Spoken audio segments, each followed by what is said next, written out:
রবিবার বা ছুটির দিনগুলো অন্যদের কেমন কাটে তা জানি না, তবে আমাদের ছুটির দিনগুলো চরম ব্যস্ততায় কাটে।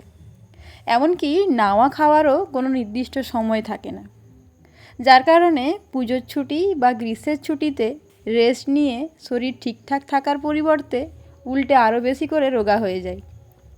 আপনাদের সঙ্গে যেসব কাজগুলো শেয়ার করি তা মোট করা কাজের 30 থেকে 40%। মাঝে মাঝে কাজ করতে করতে নিজের ক্ষমতার বাইরে গিয়ে কাজ করে অসুস্থ হয়ে পড়ি। তখন মনে হয় আর এত বেশি কাজ করব না। তবে এই সিদ্ধান্তে বেশি দিন অটল থাকতে পারি না। খুব শরীর খারাপ না হলে শুয়ে বসে থাকতে পারি না। রবিবার এত রকম কাজকর্ম করি ঠিকই, তবে আমাদের সবচেয়ে গুরুত্বপূর্ণ কাজ যেটা হলো ঈশাকে পড়ানো, সেই কাজটাই করা হয়ে ওঠে না। আচ্ছা, আপনার রবিবারটা কেমন কাটে সেটা আমাকে কমেন্ট করে জানাতে ভুলবেন না।